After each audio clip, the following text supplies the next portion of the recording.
What is language learning without literary appreciation? Hello, welcome to Lapover. Hello, it's your girl Peace. And so today I'm going to be talking about I'm going to be discussing one of my creative pieces in a foreign language.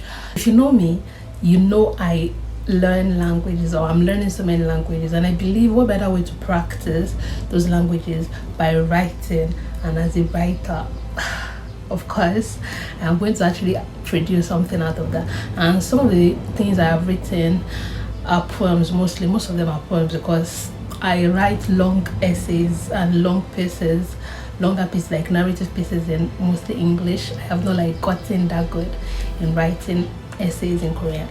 So I'll be talking about one of the poems that I wrote in Korean. The title of the poem is Niparan Koth, which translates to My Blue Flower. Actually, I can't remember the inspiration behind the title or the poem itself, because as I said, I wrote it about a year or 2 years ago. So but I'm just going to read it first, the Korean version, then I'll read the English version as well. 이 세상에는 너밖에 필요 없다. 그래서 영원히 내 곁에 있어줘. 아무리 생겨도 함께 있으면 괜찮을 거야. 이거 너한테 말해줬는데 갑자기 보이지 않아. 우리 추억들도 다 꿈인 것 같아. 사람들이 너는 네 머릿속에만 있다고 하지만 그런 거 아니라. 그러니까 여기는 기다리고 있을게. 언제나 나한테 다시 들어올 거야. 그때까지 우리 모두 순간 가지고 있을게. 내 마음에도 있을게. 내 파란 꽃.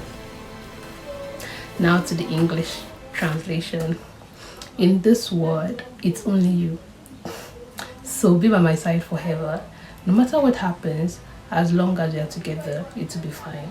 This was what I wanted to tell you, but you're suddenly nowhere to be found. All my memories also seem like a dream. Everyone says you're a piece of my imagination, but that's not true. So I'll keep waiting, and someday you return to me. Till then, I'll keep cherishing all our memories and your presence in my heart, my blue flower. As I said before, the title of this poem is Parang Koth, which translates to My Blue Flower. And I really don't know why I named and since it's been about a year or two since I wrote this poem, I can't remember the inspiration behind it, but it's definitely a love or romantic poem. I probably watched a good K-drama at that time, or let me write down something. Maybe I read a good book and then let me pen down some words. And I actually do this a lot, especially when I'm watching movies or reading. I always have a book and a pen by my side, jot down some things. And it's not, you might think that I'm jotting down points from what I'm reading, but no, most times I kind of do calculations of translations in my head, okay, this sentence, what can it translate to if I'm saying it in maybe this language or this language. That's how I practice that's how I do an informal method of practicing my language learning, that kind of stuff. And sometimes when I'm not writing out translations, I pretty much pen down lyrics that, okay, I'll write on this later, I'll develop it later, something like that. And I think that's what I did for this poem, because I found it in my book full of Korean writings that I was using before. This is where I write all of my Korean practice, maybe poems, everything. So I just I found that, let me just talk about this poem. So that's what I'm going to be doing, a section of me discussing my Korean poems, so stay tuned for more. And so after I started to talk about this poem, I started to check the significance of blue, so that I'm able to remember the purpose of me writing this poem. And when I checked the significance of blue has a meaning. One of the meaning is loyalty. Now, relating it to the context and the message of this poem, it does sound right. The poet Pasina vows to remain loyal and wait for the return of his beloved while cherishing their memory and their love.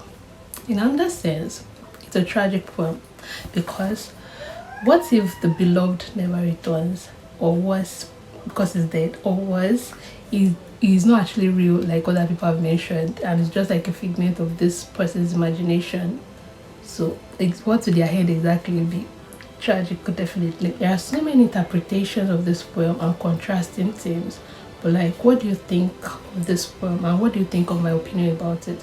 Do you have something different? Let me know your thoughts in the comment section. Or do you have an addition to what I have said? Let me know some of your thoughts in the comment section.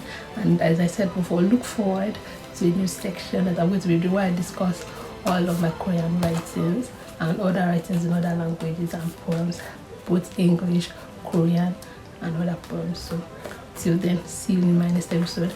Till then, kongana gekisiyo, daumeto bayo, and gekisiyo.